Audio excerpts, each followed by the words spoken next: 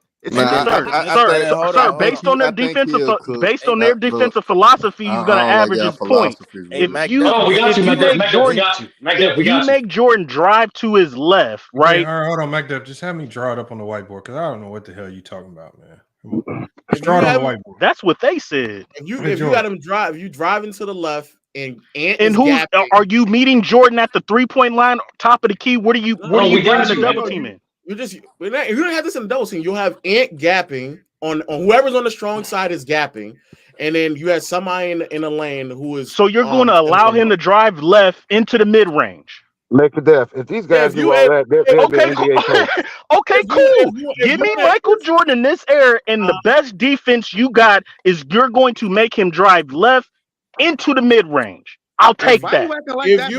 I'll take it. I'm not saying if that's the best defense you got, I'll take it. Somebody just said, "Why are you acting like this? That's money. You're crazy." Whoever said that. Mid range, Whoever said that is crazy. Hold on. That's wild. Mac Def. All right.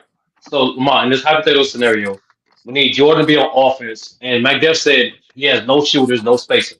Okay, so where's Jordan? Where you got Jordan started? We want Jordan. We want Jordan. Oh, Mac Def. Where'd you get him? Just have him at the top. Have him at the top of the key.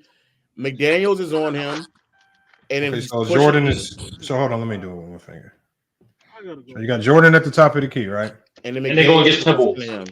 Okay, so who's guarding him? McDaniels. So you got McDaniels right here. Okay. Gave Jordan the mid. Somebody got reverb in the back. Get the fuck out of here. And then if you is that me? Nah, that's you good. You good.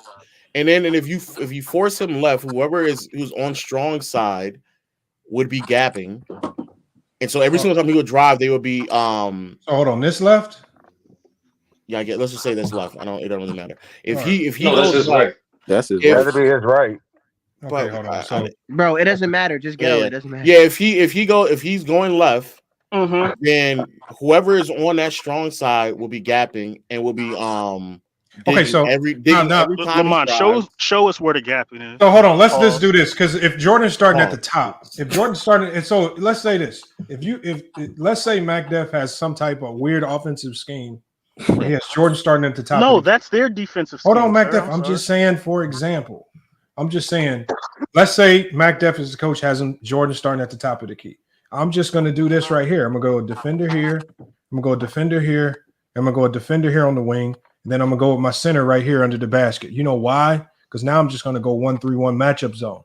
So this is why no matter where Jordan goes, I'm naturally always going to have. So if Jordan dribbles over here, if Jordan dribbles over there, this defender is always going with them. But then also you have X defender coming up. This defender is always going to come over, stay in between. He's going to come over, stay in between. This guy's going to dive down, take away the backside. So what you're doing right there is you're always, if Jordan makes any move, you always got gap coverage. And so so his number one goal is don't let him drive middle. If he drives middle, then everybody squeezes. Everybody squeezes if he drives middle. This middle guy's going to step up. Center stays in rim protects.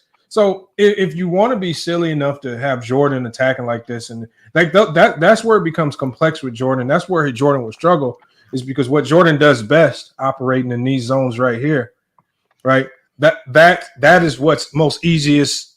That's the most easy thing to defend in today's league, because teams are just going to match up and find ways to crowd this area with defenders. Right. And it's just going to be hard. So, I mean, he would be good still, as effective. I don't know. Don't think it would be the same. He would have to. We all don't know. That's the whole thing about it. No, sir. All that with that diagram that you gave, it would be very hard and very unbelievable to think that he can drive to the basket consistently.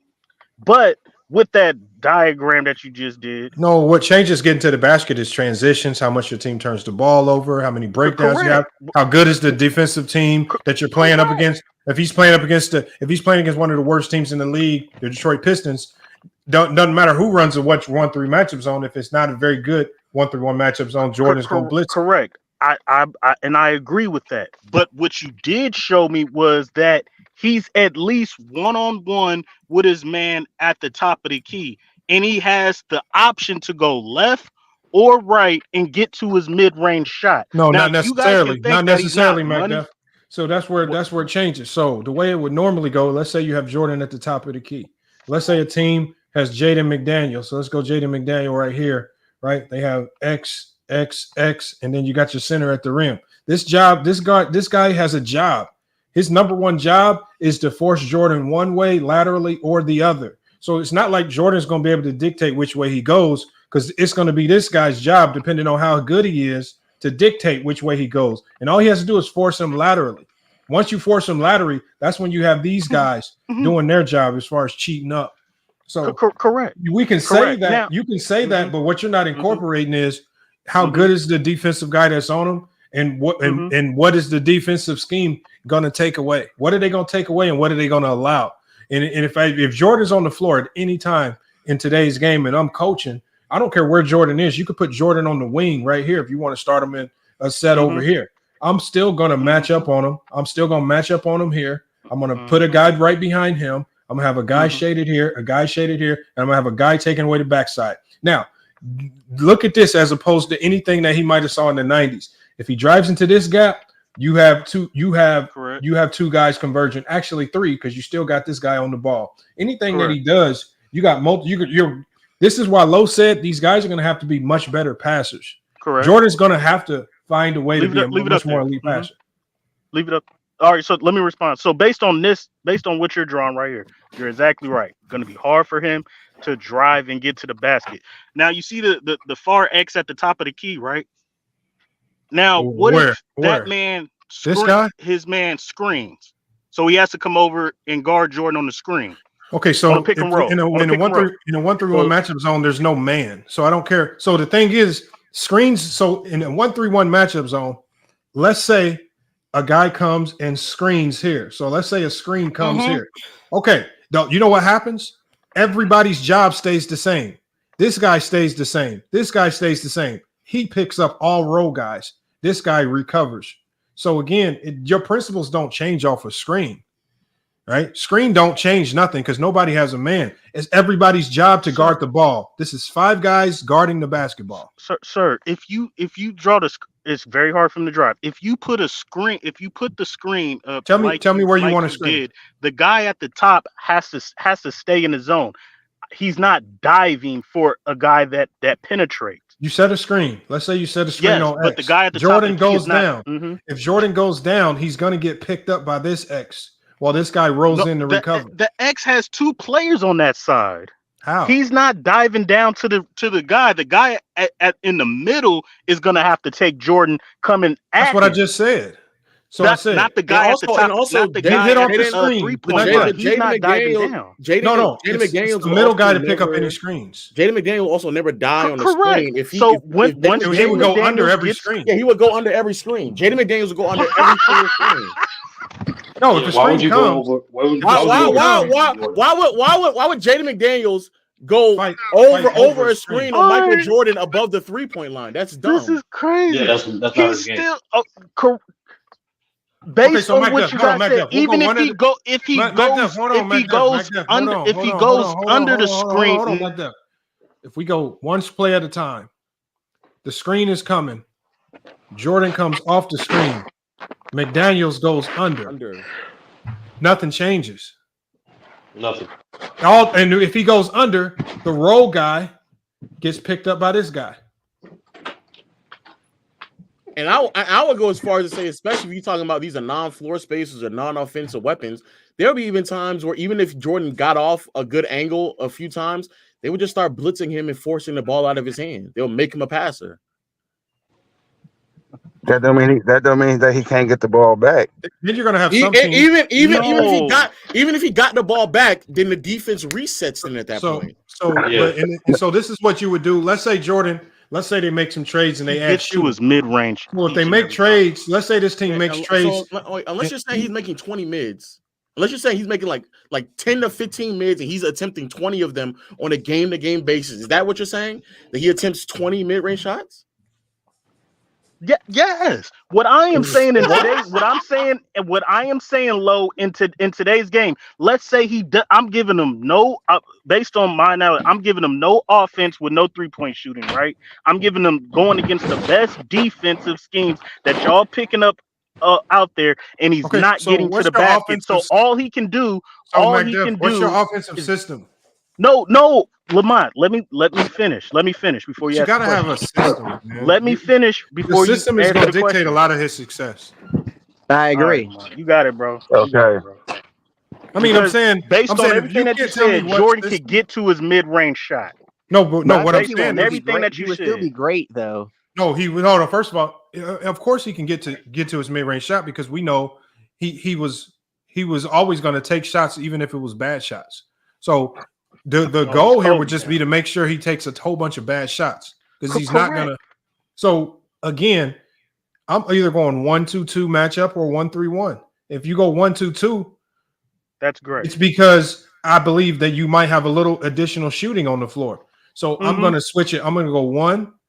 I got 2 and 2. That's what I'm going to switch to right there because now I'm protecting the 3-point line just a little bit better in 1-2-2 as opposed to if I go with a matchup zone, a 1-3-1 matchup zone where have more emphasis or have more of an emphasis on if I go with my middle guy. Hold on, I just did that wrong.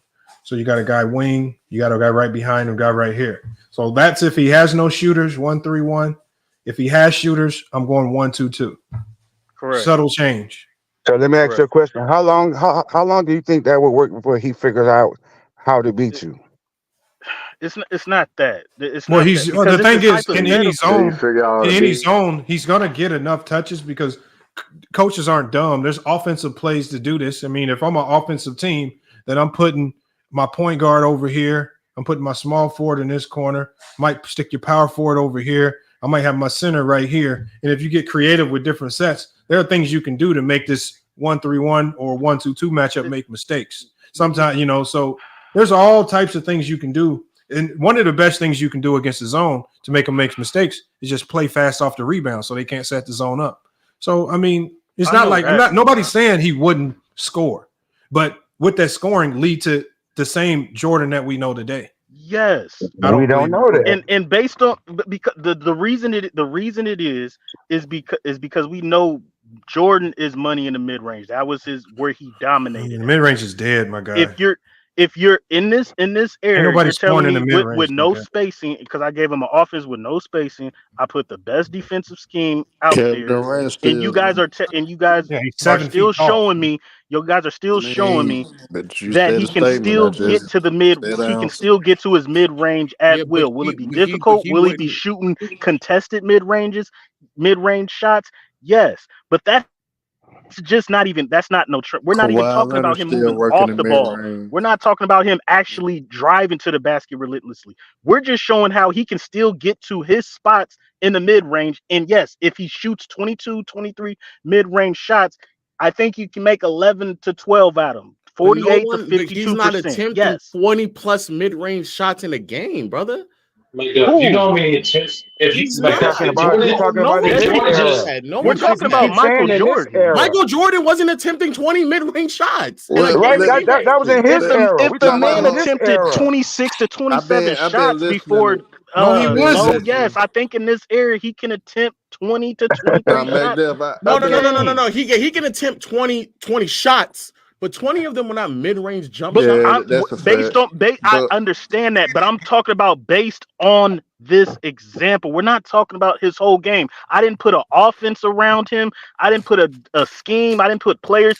We're just saying based on what y'all said in this air on a defensive scheme with no shooting around him. So he's automatically at a disadvantage. How would you guard him? Y'all put it up there, and we're still saying, okay, Jordan, even with that, can still get to his mid-range jumper 20 to 23 times a game. He's getting to his mid range jumper while being crowded. I'll take and based on that, if that's the toughest defense that he has to face, I'll take that. I'll take 20 to 23 mid-range jumpers from Jordan. But he's not. That means that he's not going to be shooting. I think this was y'all been Okay, missing. so he won't get to the free throw line. I think this what y'all been but missing. you're trying to make the argument of mid-range jump shot I shooting think that's in a crowded area. He'll get his mid range off, but he's still gonna get to the free throw line by the mid range. You act like he's not gonna get fouled shooting the jumper. This what I think. You don't get fouled that much shooting jumpers. No, Just you ask don't, Golden State Warriors. You don't. They shoot the No, fewest. They shoot the Jordan fewest will free because throws he in the pump NBA. fakes. Ask Kevin Durant. Stop it. He's gonna get to the free throw line. No, Kevin Durant he don't don't get to the free throw line that much. They're not going to He bite don't get to on the line like that. They're not going to bite on pump fakes from the mid-range area, brother. Yes, Why would they? KD don't get the line like that. All Oh right, my bro. God, how you gonna It's say you're not gonna hypothetical bite on the now. pump It's fake? hypothetical Yeah, this now. is How you gonna say that? It's But here's the hypothetical now. thing. Here's the thing He that can get to his mid range shots damn, 20 to Nate, 23 times. He's gonna knock down 11, 12. 20 to 23 times. No, Mac. They biting on If we're pump fakes saying right now. I'm putting no that I'm nigga putting just no won't shut offense up right around now. him. We're just talking a pure hypothetical based on the defense Nobody's that getting y'all to said. 23 mid-range jump No, shots. but No, back dog. there, I think this is something that all us kind of not alluding Yeah. to. No And defense to stop him. this is the dangerous thing when we try to put players in different eras. Because end of the day, when you come into a league, you a rookie, and you see your weaknesses, you go work on your weaknesses. He ended up working on his weakness, which was 3-point shooting, and he became average. So we can say the When same did Jordan thing. ever become average? I mean, he started shooting in the lower 30s. The month. So he worked on it. It went from shooting goddamn 10% damn near jumped up to 30 something once you start working on his game. So end of the day, you give him the same luxury to adjust. No, he Like didn't. let's see the month. And his peak, that nigga was Jordan shooting in would the lower dominate with his 30s. jump No, he shot. wasn't. He shooting. had the only thing that changed Jordan's 3-point field goal percentage was the NBA pushing the line in. When the line went back to normal, he went back to normal, he went right back to shooting 23%. You so damn ready to be amped up and shit. You missing the point. End of the day, you give a player time to work on that craft and get better. I think his skill set is to the point where that he could have worked on his game and he could have been an average 3-point shooter in this era. So end of the day, we could talk this hypothetical bullshit, but you got to give like we give other players time to develop. You got to give that nigga a time to develop, adjust to the era too. So if he would have came in with North Carolina straight in this era, and obviously his 3-point shot was his weakness, down the line he would have recognized that, and hopefully with his work ethic and how serious he took the game, he would have worked on that, would have developed into an adequate 3-point shooter. And this bullshit that we talking about now probably wouldn't exist because he would have been I respectable agree with enough. you saying that. No, that's not true. That's not true. Jordan literally said he did not want to add a 3-point shot to his game. I agree that if he played in today's era, he would have adjusted, sir. No, Herm. I'm just taking the man by the word for it. In the 90s, I'm gonna take the man by his word.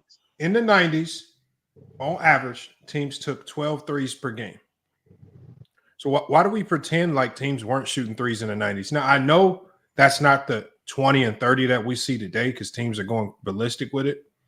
But why do we pretend like the 3-point line wasn't relevant? If the 3-point line wasn't significant, they wouldn't have had a John Paxson or Steve Kerr.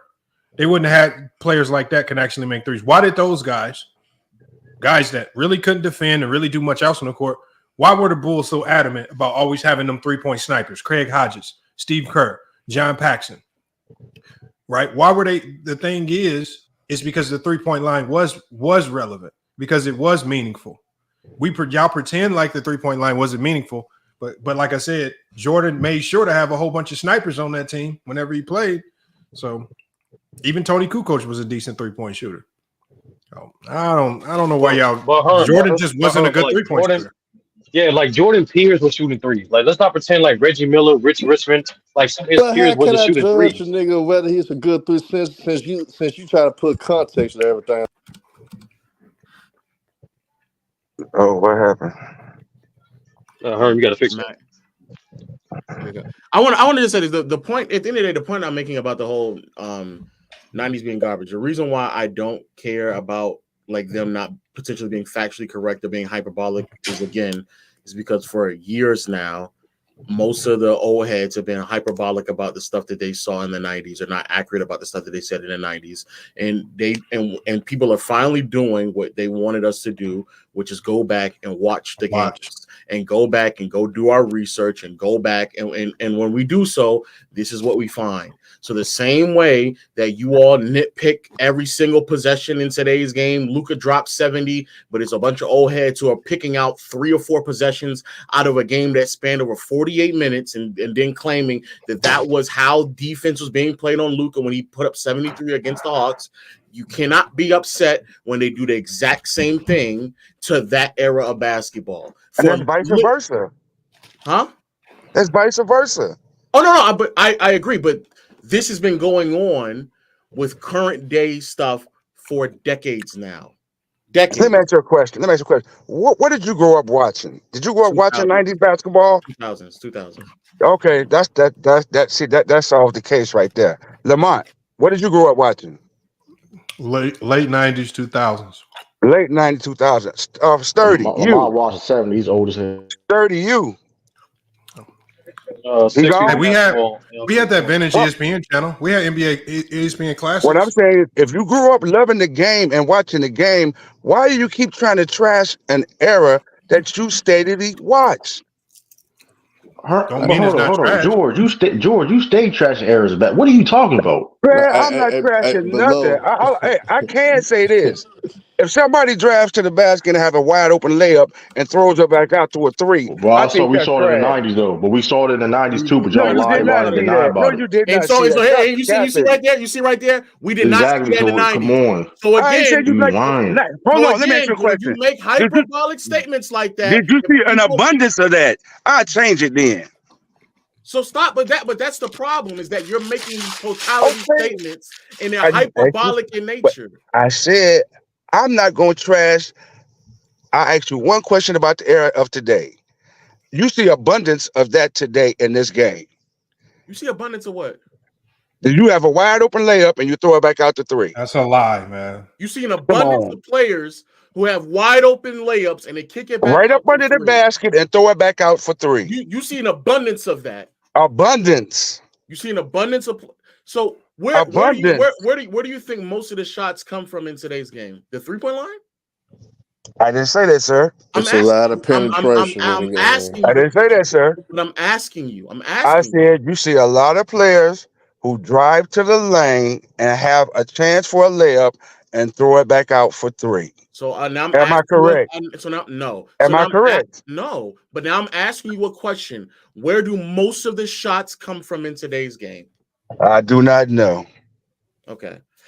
So now to inform everybody, majority of the shots come from underneath the basket in the restricted area layup, 0 to 3 feet, and they also attempt to get to the free throw line. Most of the focus point of the offenses in today's game are at the basket, regardless if it's making a shot or trying to get to the free throw line. So when you sit here and say that you see an abundance of it, majority of the shots are being taken underneath there, that is factually incorrect. You're not seeing abundance of people passing up open layups for 3s. That's not what you see. Hey, but below, I'm gonna say something. I'm gonna say something that somebody said in the comment. Just real quick. I just want to see what you gonna say, but go ahead. No, it's because George, you understand, like, it's just a product of every era, bro. That's it. Every era has conditions in which dictate the style of play. So in today's era, when everybody on the court can shoot, drives at all-time high, 3-point shots at all-time high. But most importantly, like Lo just alluded to, the layups are all-time high too, because that's at the end of the day the most efficient shot of the game. But I'm disappointed in y'all. But Herm, real quick, Herm, I was literally about to land it with this, because Herm, you notice in other sports, you watch other sports too. Only the basketball community do that. And what Herm is alluding to, when Lo is alluding to in terms of decades, you can watch interviews of Wilt Chamberlain, Dr. J, Larry Bird trashing the 90s. Yes. The thing is, it's not a current day thing, Herm. It's a basketball, in my opinion, it's a basketball community thing. Because when you watch baseball, watch football, they acknowledge the conditions of that day when they compare players, but they keep it in that era. No, they don't. You don't hear nobody. Hold on. When you watch a football game, you never heard no one say, "Yo, Joe Montana will be killing dudes like Patrick Mahomes today." You ain't heard nothing like that. You could touch the Nah, quarterback in that day, they but you do. can't They touch the kind of quarterback the in this football day. community. Hold on, George. The football community kind of is getting that crazy though. You know what I'm saying? So No, it's getting there. it's No, no, getting it's that getting, topic. it's getting, getting there. It it's may be getting there because of social media, but it's but not it's there, Herm. You topic know now that. though. I ain't gonna lie. And baseball don't do it. In baseball, you know for a fact, baseball do Baseball it, don't Herm. happen at all. And That's what I'm But saying. baseball really the same shit though. It just you got better athletes, but outside of that, you still gonna come down to fundamentals of the Yeah, game. there's different. Yeah, But Baseball is this back why I'm there about to too. ask y'all though, because people saying how it would be hard for Jordan, but you got players like the John Morants that don't have a jumper. You got SGA, he doesn't really have a Shea is not a 3-point. good 3-point shooter. Yeah, I mean, Brandon, I was about to get to that for your ass jumped in and interrupted. Shay, who said Shay? Who said Shay's not a good 3-point shooter? I did. What's That he Brandon shoot? What's said he it, but shoot? he interrupted me. Cook Brandon like I'm you saying always for do. his Go percentage ahead. at his position in this No, era, he's not. Shea is not a good 3-point shooter. He's shooting 38% this year. This No, has got his he early. didn't. For most of the year, Shea's been below 35. He's shooting 38% right now. No. Right. For most Shea. of the Oh, year, I'm sorry. Shea does not have high volume from three either. Shea is not a top 3-point shooter. He's shooting And neither- 38%. Okay, and Yeah, Joel, you can't talk right, about but that though, Shea for Brandon. most of the year has been below You 35. interrupted He the doesn't shit have out of high me when I volume. was Hold on. about Do to you know say how it. hard it is to raise your percentage from 35% to 38%? Not if you're a low volume shooter, it's not. But Brandon, well, I want to be clear. But Brandon, if he had said that we're putting Jordan on a team with floor spacing at every position like Shea has, then I would agree with him. Shea does. Well, first, but that's incorrect. Josh Giddey's one of the worst 3-point shooters as a guard in the NBA. That's incorrect. And their offense is dog shit when he's on the floor. That's why a lot of people want him. It is. Let me say that back. It's not dog shit, but it's worse. It's worse when he's on the floor. But the Thunder are the best 3-point shooting team. Shea does not have elite floor spacing. That's incorrect. He does. Shay's on the best. Who are the great 3-point shooters? If you shut up, I'll answer it for you. Shay's one of the best 3-point shooting team in the NBA. Shay's on the best 3-point shooting team in the NBA. They shoot 39% in the league. That is number one in the NBA. They were that's number one in the NBA. J-Dub shoot 45% from three. 39. Chet Holmgren shoots 39% from three. Right. Lou Dort shoots 40% from three. Right. Carson on very low volume. Carson Wallace shoots 40% from three. Isaiah Joe shoots 42% from three. Andrew Wiggins shoots. These are players who all receive 15 minutes or more. These are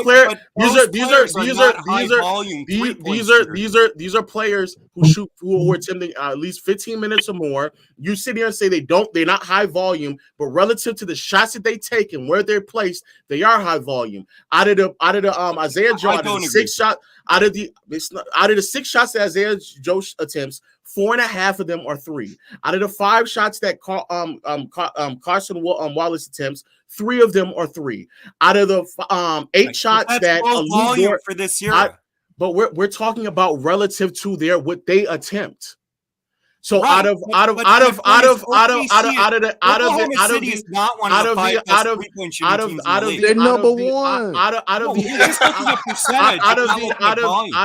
the 8 shots, they do shoot high volume. Out of the 8 shots that out of the 8 shots that Lou Dort attempts, 5 of them are 3-pointers. So the only is they're not a high volume 3-point shooting team. But you don't have to be high volume to get the treatment of being a 3-point shooting threat. Teams don't just help off of Isaiah Joe just because he only attempts 3 or 4 threes a game. They don't help off of him. They do. If you watch the game, which I don't think you do. Lou Dort is wide open all game when OKC plays. He gets many open threes. And Lou Dort has not been. I agree with you. Lou Dort has not been a good 3-point shooter for most of his career.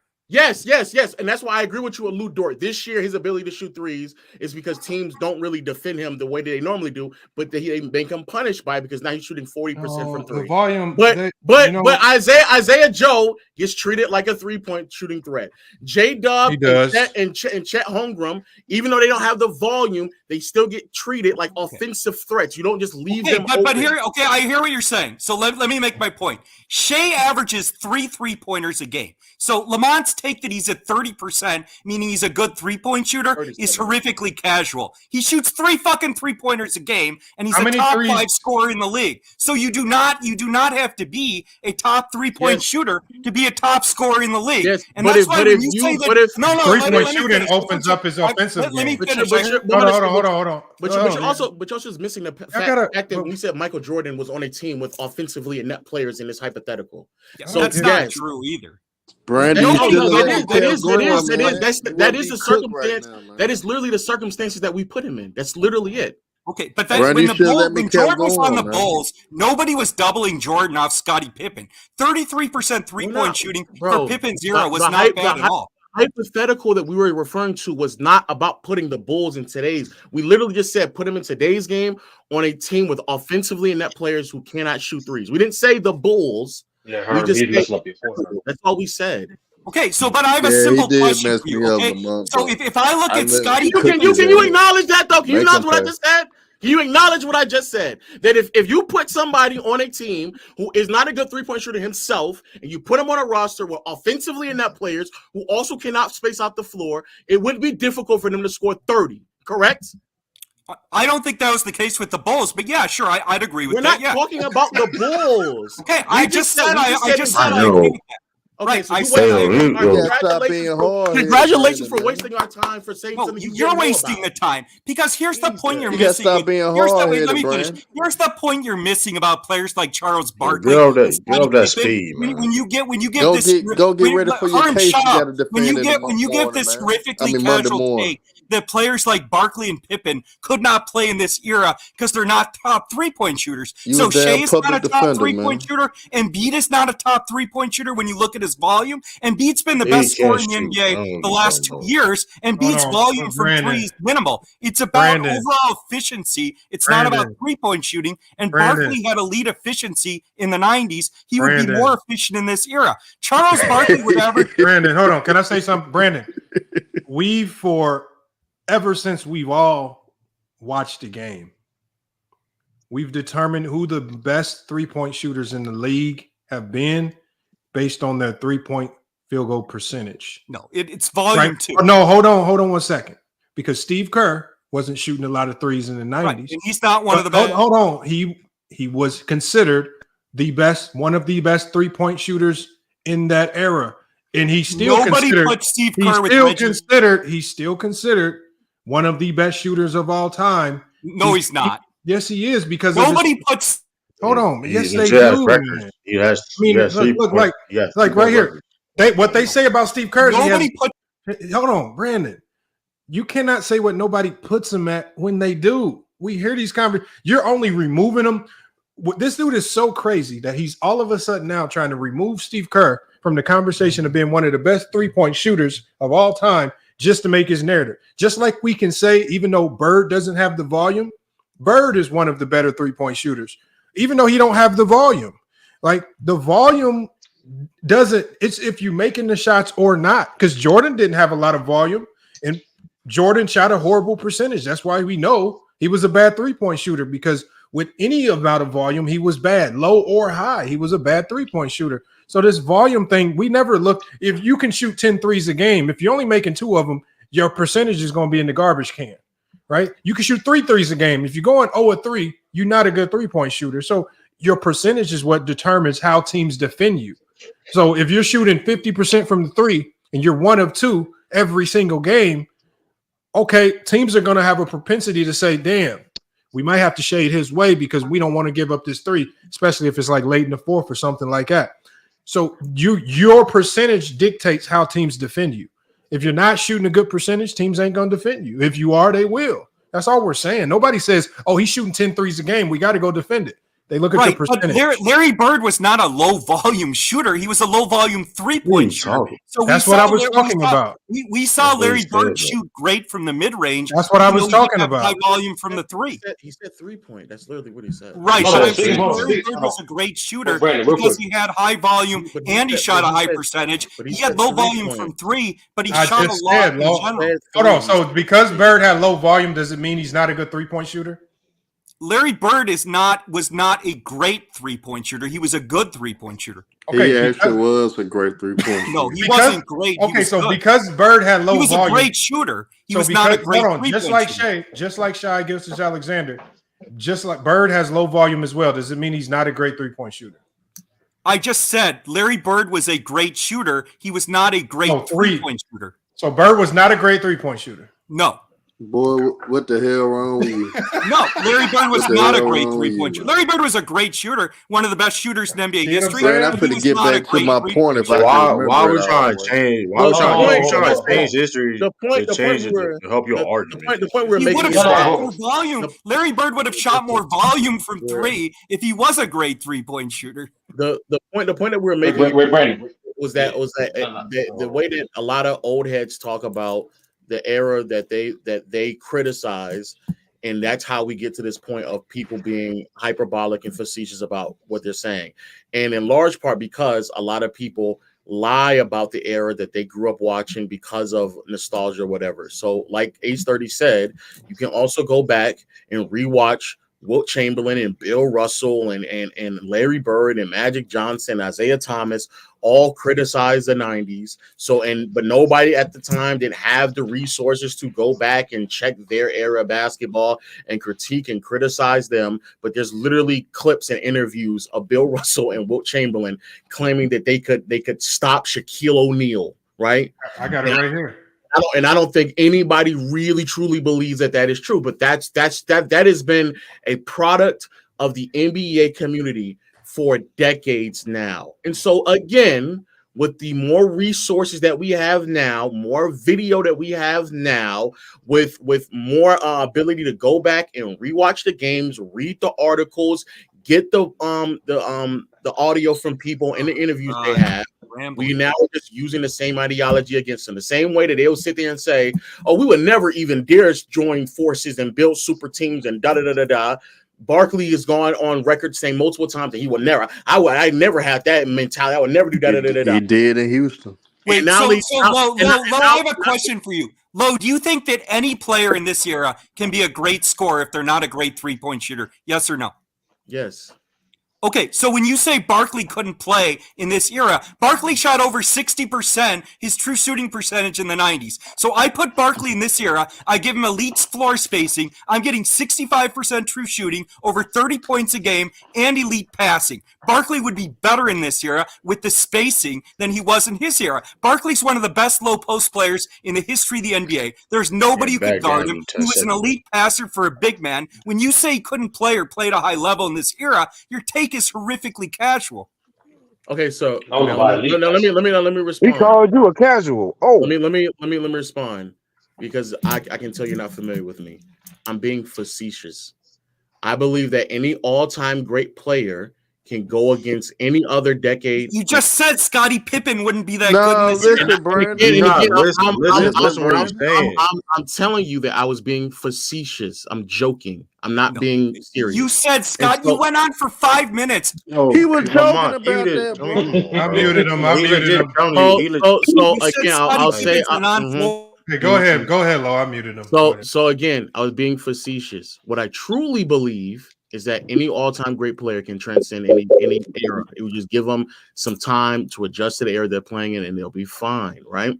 But the reason why I'm being facetious and being hyperbolic about my statements is the point that I just got done making. That it seems like you're not understanding. Is that when it comes to the conversation that is being had, the reason why people are making these statements and having these sentiments and making these TikToks is because for decades now, that's how everybody else sounded about the current generation.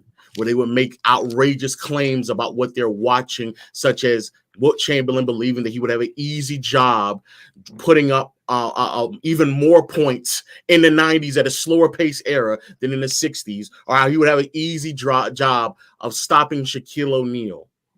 That's what I'm saying. Okay. But you went on for 5 minutes about. I was joking. No, you weren't joking. When you said Scottie Pippen's a non-floor space, you're saying he couldn't play in this era. There's nobody who could guard Scottie Pippen on the I was joking. He rushed the house. You went on for 5 minutes about how Pippen's a non-floor space. I was joking. All right, hold on. Let me play this for y'all real quick. Let me show y'all. House don't even like his ass.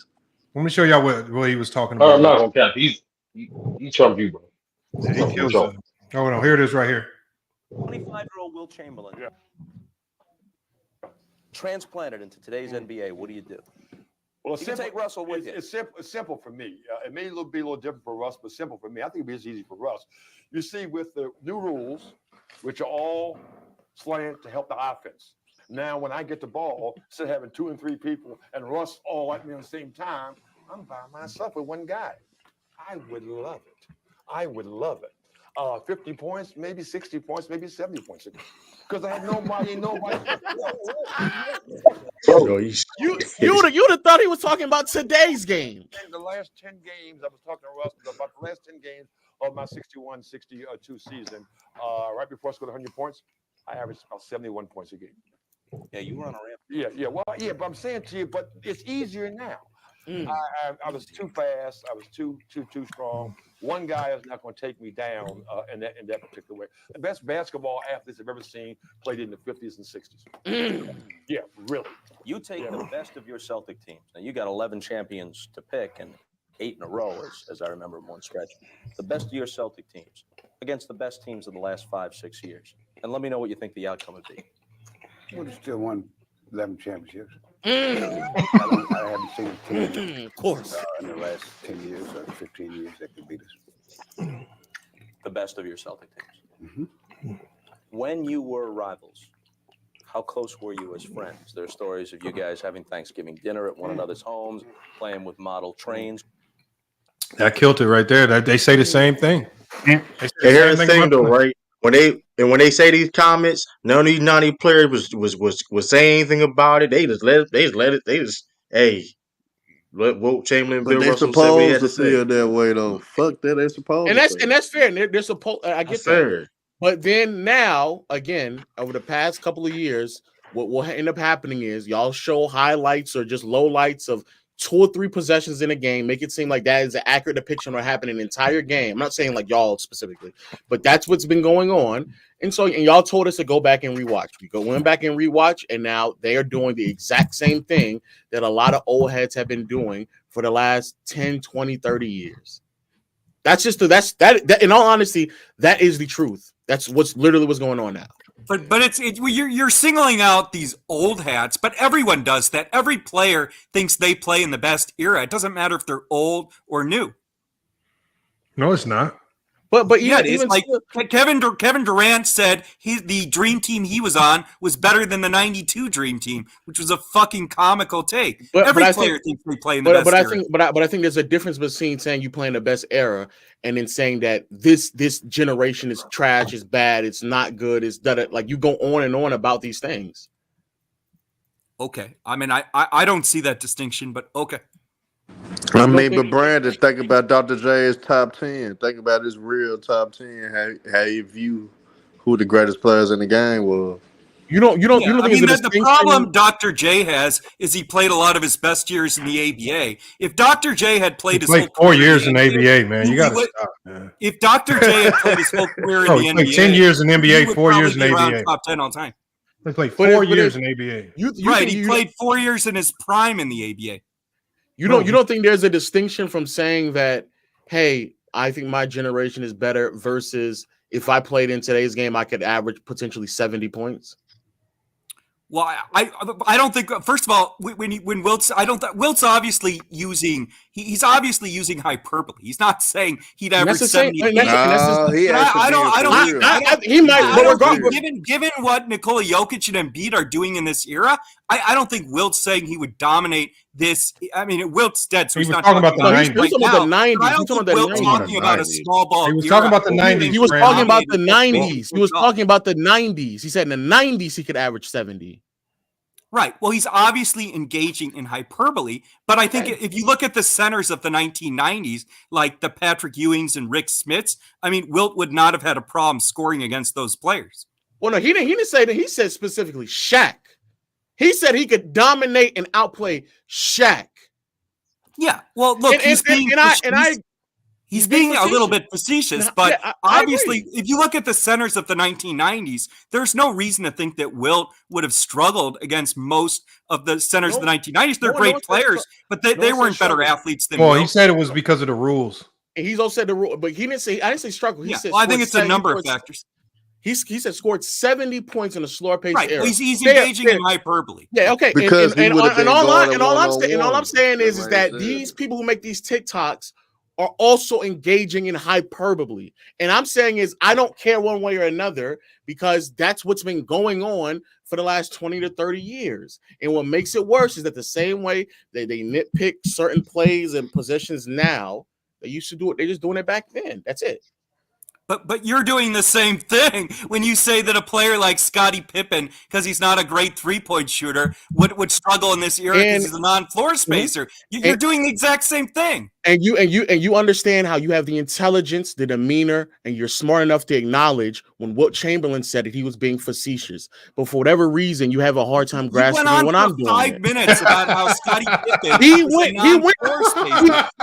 had a whole He literally had a whole interview. Right there, man. He had a whole interview where he was not only saying he could put up 70. He got you, Brandon. Right. I know. Obviously, he's exaggerating. I mean, I think we've gone over this. But Lo just said he was being facetious. I'm saying I don't. I just listened to what he said. I don't think that. But you just listened to what Wilt said. Right, but what Wilt said about averaging 70 points a game is different than Lowe saying that Pippen is a non-floor spacer, which is not true. So he couldn't play in this era. I mean, there's nothing facetious about saying Pippen couldn't shoot, so he'd be a non-floor. No, but if you listen to what he said, it wasn't that he could not play in this game. I think it was more so around the fact that if you want to see any semblance of the same Scottie Pippen, the situation around him needs to be extremely ideal. And there's just not many of those situations that exist in the league today. I got right, go. but I think that's done with the 90s. It's garbage. People like Brandon are casuals. People like Brandon are casuals. They never seen basketball. Let me respond. They are trash. They are garbage. Go back and go look at Scottie Pippen's best year in the NBA. Yo, Lamont, drop Brandon. No. I'm about to go to that. You're not going to stop. Scottie Pippen was a top 10 player in the league without in 1994. Charles Barkley claimed that he wasn't trying to build super teams back in the 90s, but he went on record himself saying he tried to build a super team when he tried to join Houston. No. The Portland Trailblazers, when he was leaving Philly, when he wanted to leave Philly, he not an agent, he on his own dime flew out to Portland to talk to the GM, told him the players that he needed to trade because he wanted to play with Clyde Drexler and Terry Porter. He was on, those are two teams that just lost to Jordan as well, and irrefutably stated that y'all are the deepest team in the league. Y'all have two really good players at every single position. He said that. But then later on, he would go on and claim that he would never do anything like that. He would never ever in his life try to go around and build. Well, I don't think Portland would have been a super team even if they had Barkley with Drexler. What? But yeah. What? Portland would have had two. They would have Cliff Robinson. They would have had Cliff Robinson, Drexler, Evan Duckworth made an all-star team in his whole career. Because Terry was an all-star. Terry Porter was an all-star. Cliff was an all-star. No, I didn't say that. I was talking about Cliff Robinson. But but Terry Porter was an all-star, and at that time, he was easily one of the best guards. Cliff did make an all-star game, I believe. Right, but Cliff Robinson was not an all-star most of his career. Portland with Barkley and Drexler would not have been a super team. They would have been a good team. They wouldn't have been a super team. Cliff Robinson was literally an all-star. He was a 6th man of the year in 93 and an all-star in 1994. Right, I said he wasn't an all-star. I get that, but at that time in particular, you would have had the 6th man of the year. You would have 2 all-stars already in the roster, another all-NBA caliber performer in Clyde Drexler, and like he just sat there and said, they just got Dragan Pekovic. What are we talking about? And they still wouldn't have been as they still would not have been as good as the Bulls were in the early '90s, even if Portland had Barkley. Out of your mind, man. No, that would have been quick question before you dip out. Barkley and Drexler would have been crazy. That would not have been a super team. It would have been a good Kevin team. Duckworth. Kevin Duckworth even made All-Star game. Kevin Duckworth was complete trash defensively. That was part of Portland's problem in the finals against Chicago. But I mean, those players, Robinson, Duckworth, they were not consistently all-star level players. Yeah, Duckworth was an all-star. Duckworth was an all-star, but he wasn't most of his career. That's what I said. Yeah, I know. I guess these are all. Yeah, you're right. So you admitting they all garbage then. No, I said what I'm saying is Drexler and Barkley, a team with Drexler, Barkley, and Terry Porter. That's not a super team. I mean, a super team is a team like the Lakers with Worthy, Kareem, and Magic. I mean, Portland would not have qualified to me in my definition as a super team with Barkley and Drexler. They wouldn't have even been favorites to win the title. I don't know about that one. That would have been a hell of a team according to 90 standards. Yes. That would have been the best team. Definitely with 90 standards. Definitely with 90 standards. There's no team with that much talent. I mean, there were a lot of teams that struggled to match their talent without Barkley. I mean, they might have been one of the best teams in the West without Barkley. No, but the West was very weak in the early 90s and the late 80s, and that's part of why Portland kept getting to the finals. Portland was a good team, but they were never a great team with Drexler and Porter. They were a really good team. They got to the finals twice. You add Barkley to that mix. They never won anything. It's a really good team, man. They would have been very good. I don't see them as a Barkley was essentially all they were missing. They really didn't have at no point presence. No, Drexler came up short. They did not stop Barkley. Barkley did whatever he wanted with Drexler came up short in a lot of big games too. Okay, but how much pressure do you think would be relieved off of him if he had Barkley on the interior? Portland would be a good team with Drexler and Barkley. They would be a great team. They would have been a great team. They would be Chicago. I don't think they would have been a super team. The Bulls in the early 90s still would have been a better team.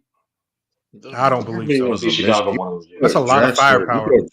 They couldn't do nothing with Barkley anyway.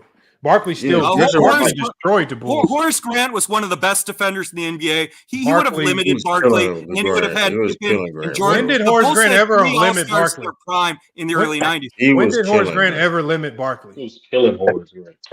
Horace Grant was a very good. Look, Barkley's an all-time great player. Nobody said he wasn't. Nobody said he wasn't. The Bulls were up 3-1 on Phoenix in the finals. The Bulls did not struggle significantly against Phoenix in that series. What did Barkley do? He didn't do enough because they were down 3-1. And he was hurt. And Barkley was hurt, and he was still had time going against him. Yes, he was hurt. No, the only significant injury Phoenix had in the finals was Cedric Ceballos, whose defense was hurt. Barkley was not hurt in the finals. Every player's banged up. Barkley did not have any significant injury. All right, bro. You okay, expert. Okay, put a link up saying Barkley was hurt in the finals. Okay. Yeah, Barkley was shitting on the Bulls. 7-13. Yeah, he had a 42.13 rebound game.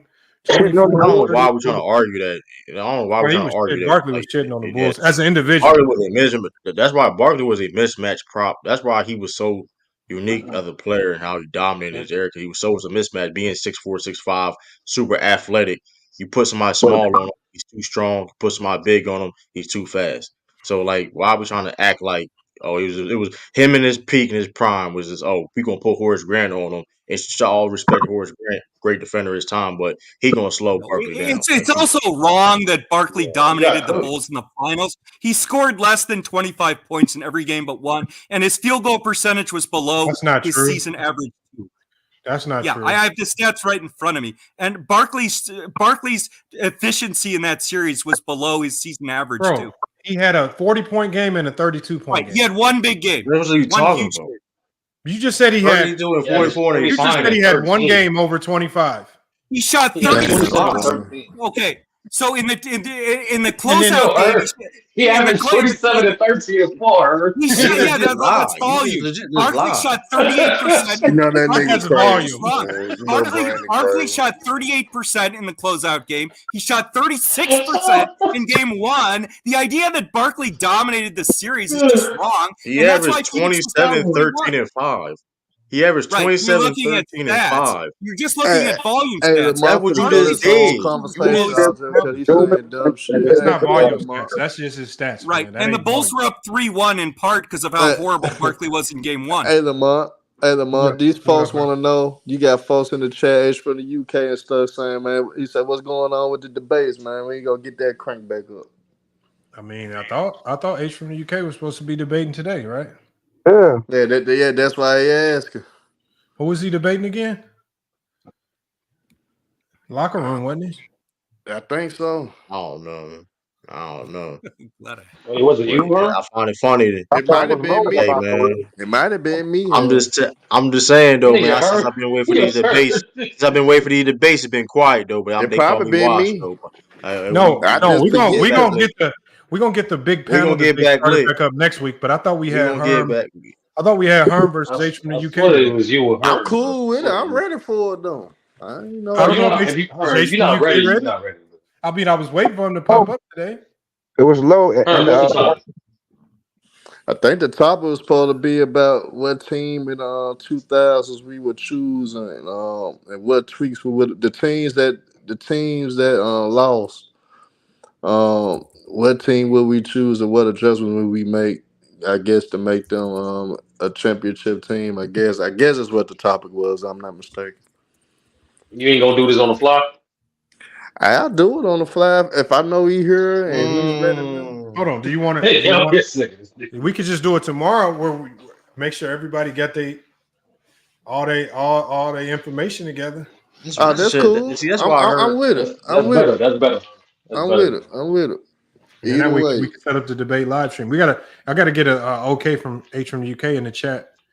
Yeah, because he was in the chat asking about it. Let's we be the headline tomorrow. Me and H for the UK, unless True the King or Sturdy go debate somebody, then y'all will be the headline. I'm already set. I'm already set this morning. I only got 2 debates this month, man.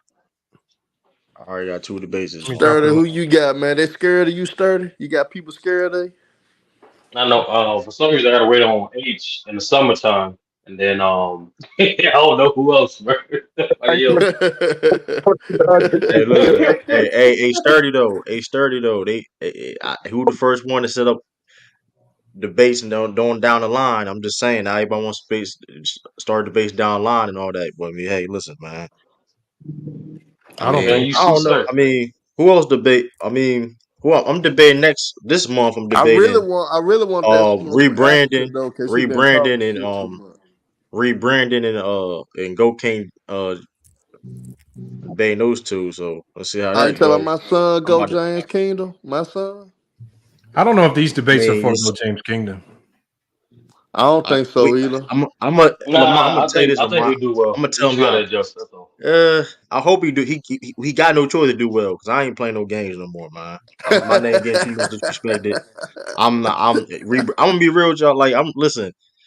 That may be the last time them 2 don't schedule any debates with rebranding. He's not gonna show up. Nah, we made a bet. We got $100 bet. Hey, listen, we got $100 bet. Bro, he got the most no shows ever, man. Hey, but listen, he got no choice. Listen, we got $100 bet, Lamont. Whoever wins 20% earnings go back to the channel. Well, he definitely gonna lose. I'm not losing. He ain't gonna show up. Hey, he been doing too much talking, Lamont. He got it. He at this point, Lamont, he doing too much talking. He don't show up. Want that smoke with you though, bro? Why y'all keep taking? Y'all be taking these old pillow fight matches, man. Come on, man. Get a heavy hit. I mean, I want Africa though, because he been talking too much. That's what I want. Y'all think Brandon? Can you debate Brandon? You a lawyer, man. If you lose a debate, boy, you need to give back your goddamn. I debate. I mean, I need to know the time and day. I do debate. I've debated on Mookie's Rated R. Versus Brandon. Herb versus Brandon? I don't know if I debate someone in the Special Olympics, though. I mean, you easy work though. Hey, Brandon don't know shit about basketball. He'll be easy to pick. That's fun. I completely. No, it's 30 you versus Brandon because Herb already got a matchup. But Lamont though, the only reason why I'm debating rebranding, ChatGPT choose y'all topic, sir. Yeah. Brand, you want to debate for tomorrow, Brandon? I need to know the day and time. I don't know if I'd be available or not. And he gotta know the rules because he's gonna jump in. Brandon know what the rules are. Everybody jumps in. That's what a fucking panel is. No, debates on a panel. Debates on a timer. Two. Yeah, I know the format. I've watched these debates before. Yeah, that's what I'm saying. He knows the format. Yeah. Brand, I hope you know, man. I'm damn near at the top, man. One of the best debaters on here. Brandon, hold on. What time zone are you in, Brandon? I'm in the East Coast time zone. So, hold on, Herm. What time are you good for tomorrow? I'll be available at 3 p.m. Central Time. Bro, nobody know what Central Time is, man. Is that like 5? That's 4 Eastern? Hour Mountain Time. Yeah, it's 4 Eastern Time. Yeah. Okay, 4 Eastern. That means it'll be 3 my time. Before Mountain. That's before Mountain. Yeah. So we can like around like 6 Eastern. That's a bet. We could do that. Is that good for you, Brandon? 6 Eastern? So I can't. Tomorrow would be hard. I can't do tomorrow. Yeah. All right, don't worry about it. Then we'll try to get you on another day. Then. True, you gotta get a win, bro. For real. Hey, true, you got. I mean, listen. The only reason why I'm even debating rebranding because he is the bet. It's $100 bet. That's the only reason why I'm taking. I want to see Pootie get in one of these debates. Pootie, I want you to get in the debate. Pootie would get embarrassed, bro. Pootie probably get embarrassed. Pootie get embarrassed. You gotta go Pootie versus Jason the Kid. We gotta get Pootie somebody weak. That would be a fine matchup. Hey, I told y'all Jason the Kid was weak. No, I don't think he will either. Yeah, just to finish off with Barkley. So Barkley's efficiency was 5 percentage points lower in the finals than it was for the season in '93. He was good. He was not dominant in the finals against Chicago. Mm-hmm. You put up 25 and 13. No, 27 and 13. 27 and 13 and 4 on 48% of the field. His efficiency against was the best defense in the below league. His season average. Yeah, that's how that works. That's how that works, Brandon. Like your efficiency is going to drop against any great defense in the league. Not for an all-time great player. I wouldn't expect to drop that. Even for Jordan. Jordan accuracy drop against great defenses. Yeah, but Jordan was by far the best player in the finals compared to Barkley, and Jordan didn't drop like that in most series. But Horace Grant was elite defensively. Horace Grant was by far the most underrated player on the Bulls title team the first 3 years. He was an elite defensive player. Imagine you sitting next to your teammate after the game. He talking about, man, I played great defense today. His man done dropped 42 on his head. That's one game. His efficiency was much lower than this team. Yeah, but Brandon, you can't always go off efficiency to determine if somebody played a good game or not, though. You can't do that. Like I agree with you. But having watched that series, Barkley was good. He was not. Again, Phoenix was down 3-1 in that series. Barkley was not dominating anything. Yeah, their defense was dominating. Still be. That's why they lost. He be dominating. Their offense wasn't great either. Barkley shot 38% in game 1, and he shot below 40% in the closeout game. So that's incorrect. And the other thing is the one injury Phoenix did have that nobody talks about in '93, I mentioned before, was the Sabonis injury. He was only around 9-10 points a game, but he was a very good defender, and he would have been the primary defender on Pippen in that series. Yeah, but you got to realize too, though, Brandon. Kobe Bryant then shot 30% in the game 7, but still had a good game. Yeah, and the Lakers were down by almost 20 points in that game. They got very lucky. And the Lakers also got a lot of help from the refs in that game. But what I'm saying, that was against game 7 against Boston, but he did. Yeah, he got bailed out by Pau Gasol. Gasol should have won Finals MVP that year. But you're missing the point, though. You could have a bad shooting game and still have a good game and still be wait. So effective you're for arguing your that Kobe team. had a good game in Game 7 against Boston? This is why I call you Special Olympics Herm. You don't listen, bro. Are you arguing that Kobe had a good game in Game 7? He affected the game No, other yes ways. or no? Are you bro. arguing Kobe had a good game? Yes or no? I said he affected the games other ways. I look who the fucking lawyer is today. He won't answer the question. I mean, I could, I did. Hey, did he have a good game? I did Yes or pass no? the practice bar. I did pass the test to go to law school and shit, but I didn't want to do this shit. I was bad, man. But can I just get an answer to the question? Because with the Lakers were down almost 15 in the fourth quarter, you think Kobe had a good game in that Game 7? Yes or no?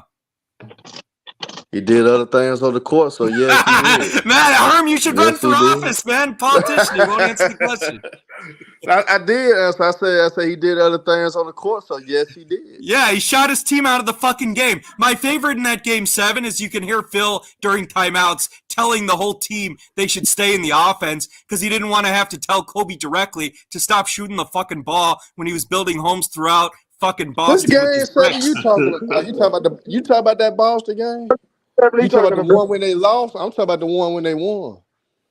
Right, they won that Game 7, but Kobe shot like shit, and they were down huge in the fourth quarter. Okay, no.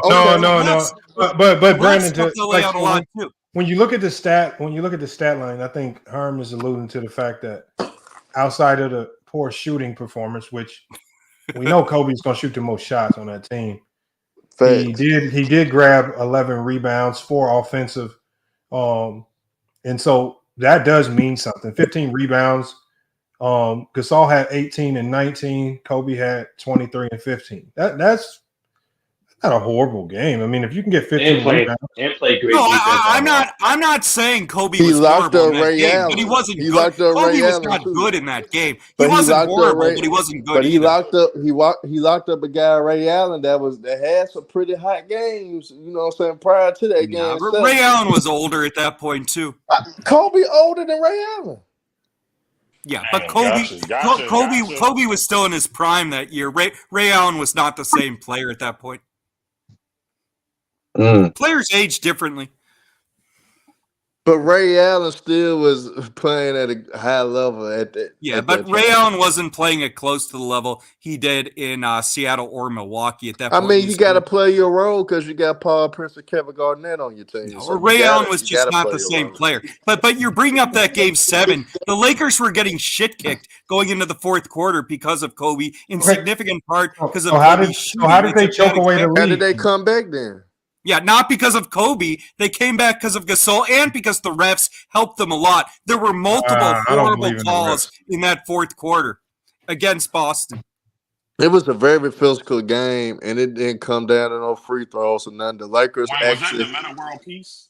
Yes. The Lakers actually out-hustled the Celtics. They played with more Gasol and energy. Artest are why the Lakers came back, not Kobe. No, Artest hit the biggest shot in that game. But like I said, outside of that, Kobe Bryant was playing elite defense. He was on the boards because every rebound in that goddamn fourth quarter mattered in that game. That every rebound went down that fourth quarter mattered. And Kobe Bryant, he knew he couldn't make a damn thing. Why were the Lakers down 15 points if Kobe was playing such elite defense? I done seen LeBron had a great game in the final. He shot 38%, but he still was so dominant to the point where the Cleveland Cavaliers still had a fighting chance to win the game. He had a 30-plus point triple-double. You still would say LeBron had a bad game, even though he shot 38%? Because LeBron impacts Kobe's primarily a scorer. LeBron impacts the game in more ways than Kobe. LeBron's impacted the game in a different way, though. LeBron's a better rebounder, defender, passer. LeBron's better at everything than Kobe, but scoring. So when Kobe doesn't shoot well, he's not going to have a good game. Now, I'm not saying, as Lamont said, I'm not saying Kobe was horrible, but he had a bad game, and that's why the Lakers were down almost 20. But guess what Kobe did? Kobe recognized he couldn't make a damn shot, so he started doing other things. He shot the whole fucking game. He never stopped shooting. You still gotta be Kobe was always aggressive. delusional. Brandon, you're cooking yourself. The other thing is, Kobe was never willing to take. You still gotta be aggressive, but he did small things. Kobe should have deferred more because Gasol was the one cooking. Gasol should have won Finals 6'6" MVP guard, that you year. know, go say, fuck it, I'm gonna put my pride to the side. I know I'm a primary scorer, but I'm gonna get down the dirt and get 15 damn rebounds. Yeah, I know but that's my not shot what he ain't did. going. He kept shooting and he kept breaking shots. But he That's why the still was Lakers were playing getting defense destroyed. and rebound. He still was playing great Kobe, defense and he was the rebound. Lakers were down. Ben Wallace The made it Lakers to were the Hall down of almost 15 points Brandon. to start Hey, the fourth Brandon. quarter. Ben No, I was going to Wallace say, made it. we don't even need Ben a Wallace debate made it to the tomorrow. Hall of I already Fame fucking TKO'd straight this off of motherfucker right defense and now. rebound. Damn, he talking grimy to you, Herm. He don't know. He won't cook me. All we gotta do is debate Herm, after he score. cooking you now. The Lakers No, were he ain't. losing Oh, by man. 15 No, points he going ain't. into the fourth quarter because Ben Kobe Wallace came made damn it to close the to Hall of shooting them out Fame of the strictly game. off of rebounding and defense.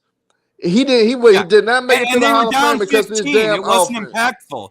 Kobe's rebounding How and wasn't defense impactful? were not How the hell, impactful. Brent? The Lakers were down 15 Brandon, at since the you beginning know of the so fourth. much, Hold on. Let me hold on. I just looked at the fourth quarter, y'all.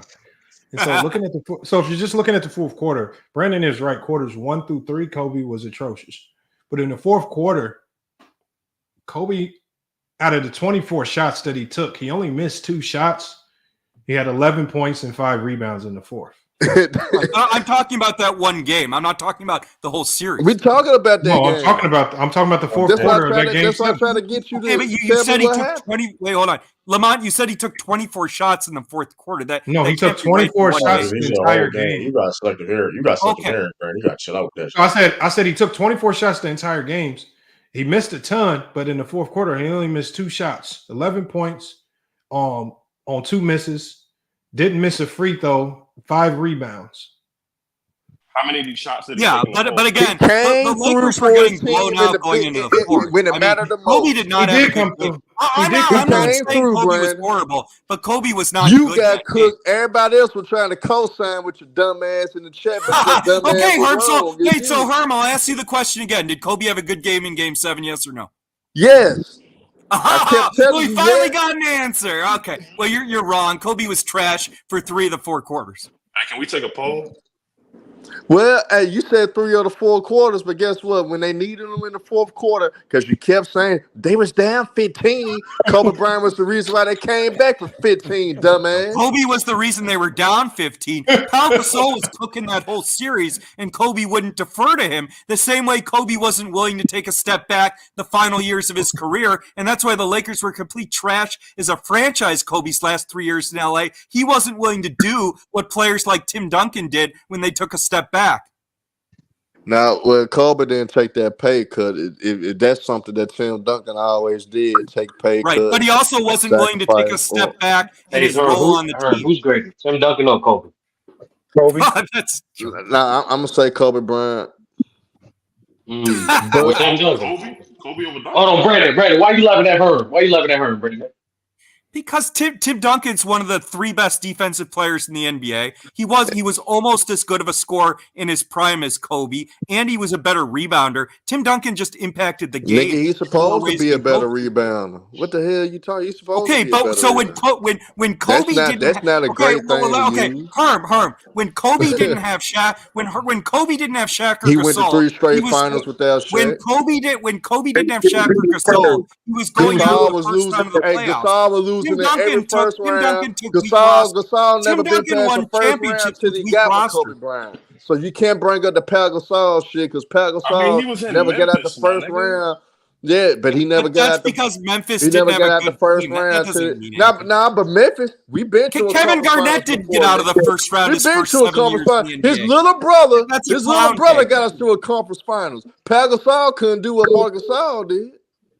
Yeah, so you want to go there? Pau Gasol, but Marc Gasol played longer in Memphis than Pau Gasol did, so that's not a good. No, they played about the same amount of years. Again, the West was also stronger. The West was stronger in the 2000s than when Marc Gasol was playing. No, that's a lie. The West was still just as strong because the West had the Spurs still. It still had OKC. You still had the Rise of Golden State was up there. You still had goddamn the Houston Rockets. Now Golden State won in 2014. You crazy motherfucker. They won in 2015. The 2014-2015 season. 2014-2015. I'm not talking about 2015. But I'm just saying, Marc Gasol was in Memphis around the time. Right, And Memphis was making conference and finals. the other thing is The Memphis Grizzlies will Memphis beat got the swept Spurs in the as an conference 8th finals seed. when they got there too. Pau Gasol couldn't get out the first damn round. Yeah, he did not. Okay, who was Pau Gasol's second best player on those Memphis teams? Who was he? Yeah, cooked. You can't even fucking name him. It was Shane fucking Battier was the second best player on those Memphis teams. Pau Gasol didn't have a fucking team. Just cook your ass again. And when you talk about Tim Duncan, when Tim Duncan won his first title in San Antonio, you ain't cooked me Tim because Duncan you lied. didn't have it. No, I'm not. I'm still cooking first you. of all. When Tim, now when you Tim, lied for when the Kobe no, you Bryant lied. shit. You When lied. Tim Duncan won his bro. first title, You just hyper. You just hyper. You probably snorted a line of cocaine. Settle down, Herm. You probably just snorted a line of cocaine, and you just Tim hyper Duncan right won now. titles And people without a just second instigating star you, man. or superstar. And people just instigating, man. When Kobe didn't have Gasol or Shaq, he lost in the first round. Tim Duncan won a title as a rookie without a single other top 10 player in the league on that team. So that's a lie. That's a lie. He did not win. Hold on. He won his second year. Herm, He won his second year. Brandon in the top 10 of debaters right now, man. He's taking your spot right now, man. You on the ropes. You on the ropes right now, Herm. It's capped. Wait, Herm, what was Kobe better at than Tim Duncan, other than arguably scoring? Was he a better rebounder? Was he a better defender? Was he a better passer? Was he a better leader? What did Kobe do better than Tim Duncan other than scoring? I know. I'm just talking shit. But then in that head-to-heads, though, unfortunately, Kobe Bryant got the edge on Tim Duncan. Yeah, because he had prime Shaq. Nah, but he didn't have Shaq all the time. He still beat most Tim of the Duncan time in he did. series with. Nah, fuck most of the time, nigga. At the end of the day, you made a statement. You was wrong. He still was beating the Spurs without Shaq and eliminating them in the playoffs. He beat Duncan once in the playoffs without Shaq. Nah, he beat him more. Hey, Brandon. End of the day, Kobe Bryant. When it comes down to it, bro, just the story of Kobe Bryant alone. Hey, he came from the bottom. Now you're talking narratives. Nah, it's just the truth. It is basketball. Herm loves his narratives. No, it is basketball. Why you letting Brandon? Why you letting Brandon cook you, bro? Come on. He ain't cooking me. It's just the truth. You see, y'all just hate. Your ass up. Yours coming soon, nigga. But look though. People hate Kobe Bryant so much they don't realize his story actually make his legacy. They don't get talked about enough for Kobe Bryant. So if I'm a nigga that's actually advocated for Kobe Bryant, I just talk about his whole story of how he came literally from the bottom to the top. A lot of superstars. Hold on, Brandon. A lot of superstars don't get made like that. A lot of them come in and you already know, hey, he's gonna be the next up and coming guy. Nobody didn't know that about Kobe Bryant. Nobody didn't think that Kobe Bryant was gonna be the face of the Los Angeles Lakers. Nobody didn't see that coming. Tim Duncan, you already knew, that's gonna be the man. Shaquille O'Neal, you knew he was gonna be the man. LeBron James, and we could go on. Kobe Bryant, you didn't know that, but for him to do that and be the face of the Lakers and be arguably, people say he's the greatest Laker of all time. I don't know whether because a nigga dead or what. No, I'm just saying. That's what a lot of people say. I'm not saying that I'm saying. Herm, you must be on Kobe's payroll, man. You should get a check from him. I mean, I'm not even a Kobe Bryant fan, but I could cook your ass with Kobe Bryant. So wait, Herm, I have a question. What was Kobe a top 25 player in the NBA his first 3 years in the league? Yes or no? He didn't start two of them. Okay, so Tim Duncan came into the league his first year. He was a top 10 player. Tim Duncan was better earlier. He did more with less. He was literally better at everything than scoring than Kobe. He was comparable to Kobe as a scorer. But he didn't start 2 of his years, though. That's not a fair because he wasn't good enough. Hold on, Sterling. Stand down, though. I got this. But Brandon. Hold on, he was practicing in the G League with Derek Fisher. Hold on, y'all. But this is how you get cooked, and this is how you really hurt your argument. End of the day, just the simple fact that Tim Duncan had a 2-year head start on the nigga, basically. Kobe Bryant still end up being higher on the career points list than Tim Duncan. He still got the same amount of rings as Tim Duncan. He still end up being the face of a franchise just like Tim Duncan. before he did have those issues with the rape case, he was going to be the face of the NBA before that shit happened. Nobody, the NBA never thought about making Tim Duncan the face of the NBA. They thought about Kobe Bryant. Kobe Bryant had his own video game, had his own shoe, had every goddamn thing.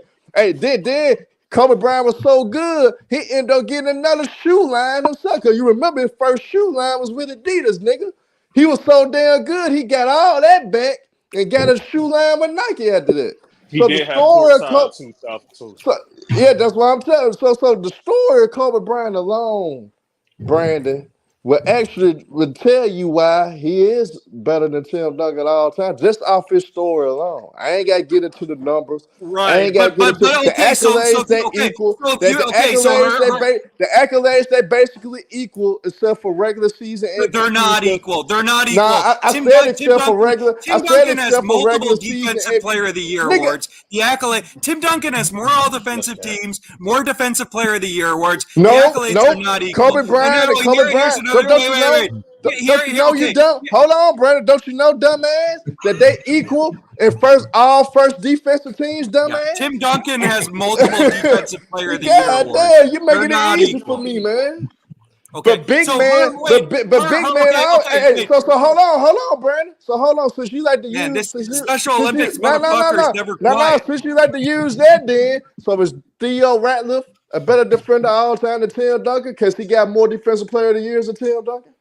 Yeah, but Tim Duncan had a far bigger answer the question. You wanted me to answer the question. Answer the question, nigga. Answer the question. No, but that's misleading because defensive it player ain't of the year. misleading. It ain't misleading, nigga. You try to use defensive player of the year to try to determine Tim Duncan a better defender than Kobe Bryant. Who was the better defensive player? You just try to use defensive. You just try to use defensive player of the year. You just try to use defensive player of the year as your stable point to say why Tim Duncan the better defender than Kobe. Tim Duncan has more defensive player of the year. He has a better defensive rating. Tim Duncan is better defensively than Kobe in every match. Okay, Tim Duncan is one of the best. Of your logic, Theo Ratliff is a better defender all time than Tim Duncan. And since that's the logic that you want to roll with, I got to say, I just want to say for the record, Tim Duncan does not have a defensive player of the year. That's what I was gonna say, but I didn't even have to do that. I didn't even have to do that. Hold on. I thought Brandon said he won 2 of them. Brandon, where you get that? I know Brandon don't know basketball. I keep telling y'all. I don't know what type of 2K franchise mode. I don't know what 2K franchise mode that he was on. Don't get quiet now, Brandon. He didn't say he had 1. He said he got 2 defensive player of the year. That was crazy though. He said that. That was crazy. So when you bring up the defensive argument, you could arguably say they equal, Brandon. They got the same amount of defensive first teams. They got the same amount of defensive teams, if I'm not mistaken. I gotta look again. I think it's one. If anything, Tim Duncan just got one more defensive team. You conveniently lied and your computer died. That's crazy. So end of the day, man, Brandon shows y'all when you high off cocaine, you can fool a lot of people. You can fool off a lot of people with your delivery. You can fool a lot of people with your you know what I'm saying, energy. But cocaine is one hell of a drug, y'all. Hey, Herm, I ain't gonna lie. Herm, I'm going to completely finish you here, too. Because in addition to the fact that Duncan was a better defender, rebounder, and passer than Kobe, here's the biggest point you're missing. Kobe was not a good leader most years. Kobe wouldn't even talk to rookies and players like Smush Parker. He wouldn't take a secondary role later in his career. Tim Duncan was the ultimate leader. That's the narrative, though. You wasn't Lamar. Hold on, Lamar. Let the man finish. Okay, Tim Duncan took less money. He led by example. He let Greg Popovich talk to him the same way Popovich talked to rookies. He got molded by David Robinson. No. Hey, Herm, hold on. Let that man He got molded by David Robinson. Herm, let that man go. Yeah, nah, but shit, he was talking over me, Sturdy. I'm giving him the same. Anyways, so let's try to get it back in order.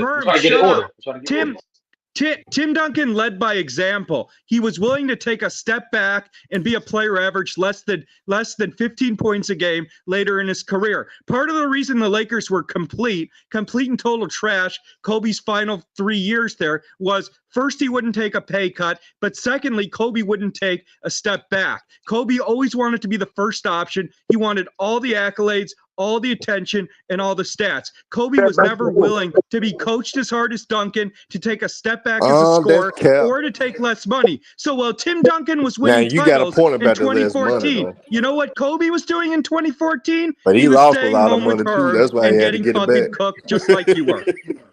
Well, I don't think taking less money means you're a good leader. Yeah. I think it's one way to It makes you a better teammate, though. It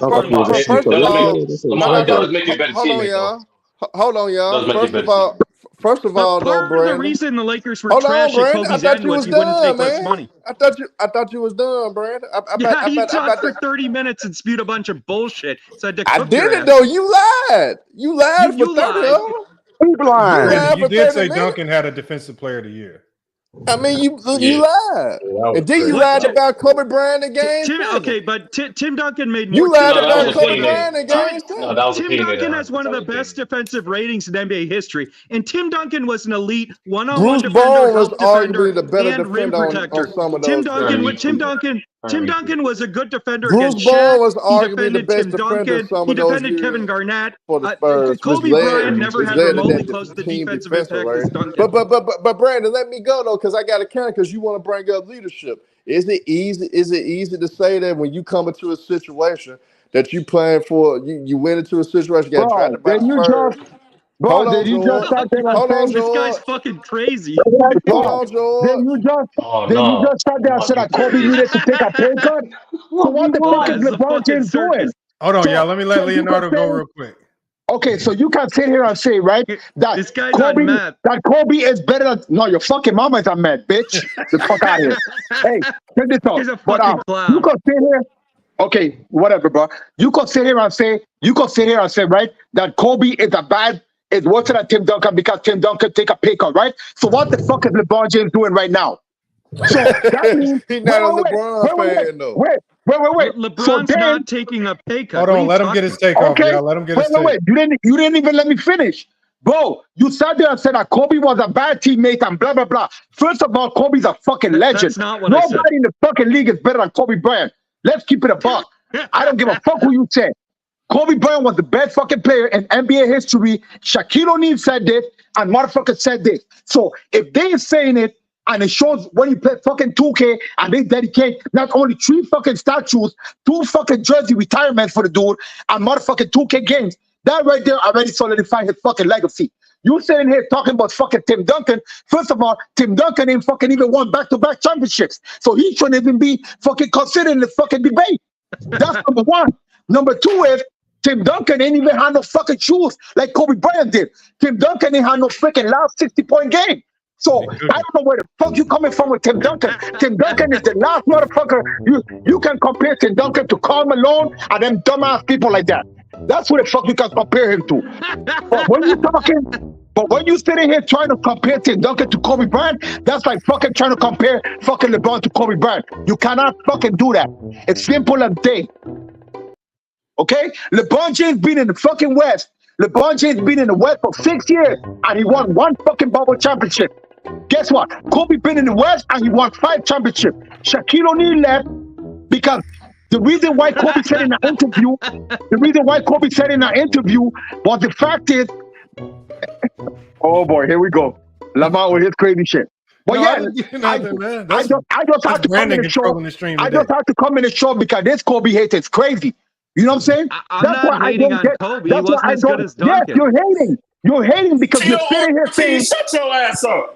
You're sitting here saying that, oh, yeah, Kobe didn't take no backseat and Kobe messed up his team. LeBron James has been taking money for years. Guess what? Kobe is 5-2 in the finals. Leonardo, hold on 1 second. Kobe is 5-2 in the finals. He could afford to get paid the money. LeBron James is 4-6 in the finals. No, hold on, Leonardo, hold on. Why is your name on the panel? Hold on. I just really. Why is your name on the StreamYard? Why do you got? Yeah, because I put my name on there. I don't be on no fake dumb shit. If you want to know who the fuck I am, that's my name. No, but it says I wear a helmet. Yeah, okay, Lamar, whatever. Anyway, I swear to God, two members of the Lamar, special I just came on your live. I just came on your live to shut this Kobe hater up, who's trying to put Tim Duncan in the same category as Kobe Bryant. You can put LeBron James. You can put LeBron James in the same category as Tim Duncan. You can put people like that in there. But when you talking about Kobe Bryant got to be mentioned with Magic Johnson and the great. He better than Kobe. 16 and 6. What are you who is that? Eddie Guerrero? What are you talking about, Eddie Guerrero? Calm your ass down. Don't you come up here with your empanadas and shit talking about LeBron. Who you said better than Kobe Bryant? Hey, let me say this though: the Tim Duncan and Kobe Bryant. LeBron James is 4-6 in the finals. Okay, Kobe Bryant is 5-2 in the finals. Okay, and he got more MVPs. Championship. Okay, so what? Okay, so he was the man. Okay, so let me ask you a question. Okay, wait. Okay, so let me ask you a question, right? Okay, they're about even. They're about even. This is funny how you Kobe lovers do. Hey, this is funny how you LeBron James lovers do this, right? You LeBron James lovers, you LeBron James big lovers, you guys like to come in here and say LeBron James got 4 finals MVPs, right? But in 2020, Anthony Davis was supposed to be the fucking MVP, right? And they gave it to LeBron. Wait, stop. Wait, don't stop me because I'm sitting here cooking. Check this out. This is what I'm sitting here trying to tell you, right? You think you're cooking. Right? Hey, I know I'm fucking am. I know I am because you want me to tell you why? Guess what? I told everybody, and I said this. When LeBron James won the championship, I said, you know what? The Lakers used Kobe death to get a ring. These motherfuckers is not going back to the finals. They're not going back to the finals until my Nico.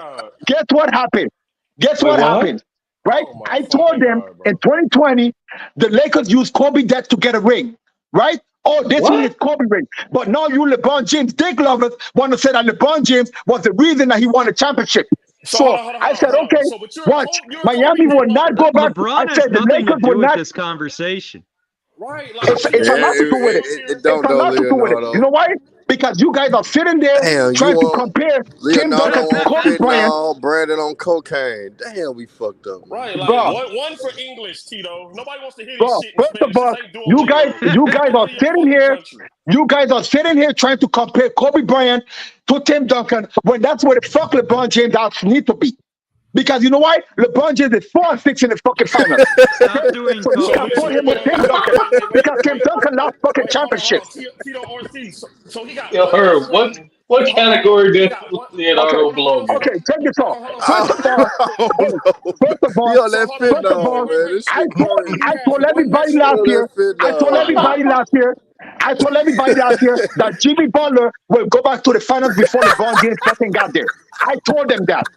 You see, you guys fail to realize when LeBron James was in fucking Miami, LeBron James had fucking Ray Allen, he had fucking Chris Bosh, he had Dwayne Wade, he had White Chocolate, he had freaking all these guys on his team, right? That's the reason why he won back to back. Jimmy Butler played with fucking G Leaguers, freaking all players like UD, and taking motherfuckers to conference finals and NBA finals, right? Chavo Guerrero, didn't LeBron beat him in the fucking finals? You fucking Okay, wait. You see, you know that's funny about that. Okay. So you know what? Okay, you LeBron James dick lover. That's what I'm gonna call you since you want to fuck LeBron James me. Okay, this what I'm gonna tell you, right? Okay, right. So you know what I can say? You know what I can say when you can say that? Hey, hold up. I gonna flip the script. You see how Karma is? Karma is fucking for real. You see how I can flip the script? No, I could say, right? No, I could say, guess what? Wait. Let me finish. Right? No, I could say, you know what? You had 4 Hall of Famers on your team. Just like you fucking dumbass niggas said when LeBron James played San Antonio that they had 4 Hall of Famers on their team. You remember that? Eddie, watch the N-word. Watch the N-word, though. You remember that? You had Rajon Rondo, you had Dwight Howard, you had LeBron James, and you had AD. Right? So that's 4 Hall of Famers on the team. Wait, hold on. Were they Hall of Famers? No, AD wasn't on the Lakers at the same time as Dwight Howard. So that's the same team. That wasn't with Dwight Howard. And you know what's funny? And then when you add this,